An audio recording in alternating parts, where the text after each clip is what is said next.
গত রাত্রে এখানে একটা দুর্ঘটনা ঘটেছে।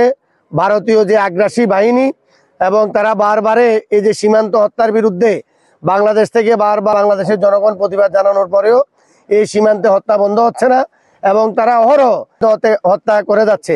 গত 2 বছর আগেও এখানে ঠিক এই জায়গাতেই আমাদের এখানে মেজবা নামে একজনকে তারা নির্মমভাবে বাংলাদেশের সীমানায় ঢুকে নির্মমভাবে গুলি করে তারা হত্যা করেছে। আজকে এই যে আজকেও যে ঘটনা গত রাত্রে ঘটেছে, এখানে আপনার এই যে 4 জনকে তারা গুলি করে হত্যার উদ্দেশ্যে তারা প্রাণঘাতী এখানে গুলি করেছে এবং তারা বাংলাদেশের সীমানার এই যে এখানে দেখা যাচ্ছে প্রায় বাংলাদেশের সীমানার আপনার 200 গজ ভিতরে তারা ফিলার থেকে প্রায় 200 গজ 250 গজ ভিতরে এসে তারা গুলি করে এই যে বাংলাদেশি আমাদের বাষ্পদুয়া গ্রামের এই যে 4 জনকে তারা গুলি করেছে। 2 জন আপনার ইতিমধ্যে নিহত হয়েছে এবং আপনার আর 2 জন এখনো আপনার চিকিৎসাধীন অবস্থায় আছে। একটা লাশ তারা আপনার ভারতে আপনার এই যে বিএসএফ তারা আপনার নিয়ে গিয়েছে এবং আরেকটি লাশ আপনার ফেনী হাসপাতালে এখন আপনার ময়নাতদন্তের জন্য সেখানে আছে এবং একজনের অবস্থা গুরুতর, সে হাসপাতালে আপনার চিকিৎসাধীন অবস্থায় আছে।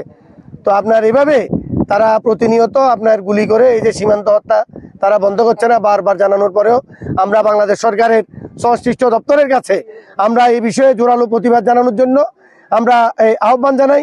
এভাবে বাংলাদেশিদেরকে আমাদের এলাকাবাসীদেরকে যাতে এইভাবে তারা যাতে এই হত্যাযোগ্য এবং বন্ধ করে এবং যাদেরকে মারা হয়েছে এটা যাতে বাংলাদেশ সরকারের পক্ষ থেকে যথাযথ আইনি প্রতিকার এবং যে সমস্ত প্রতিকারের ব্যবস্থা আছে আন্তর্জাতিকভাবে সেই ব্যবস্থা নেওয়ার জন্য আমরা সরকারের সংশ্লিষ্ট দপ্তরের কাছে আহ্বান জানাই এবং এই যে নিহত যে পরিবারগুলো আছে এই পরিবারকে আমরা আপনার এই যে সরকারিভাবে তাদের পরিবারের ক্ষতিপূরণ এবং এই যে নিহত তাদের আয় রোজগার আপনার এই যে 20-21 বছরের ছেলে তারা আপনার এই যে জমি অথবা মাছ দেখার জন্য তারা গিয়েছে তাদের পরিবারের পক্ষ থেকে বলেছে, কিন্তু তারা এখানে বারবার এই যে এই সীমান্তে তারা গুলি করে আপনার এখানে পশুর মতো মানুষদেরকে আপনার হত্যা করছে।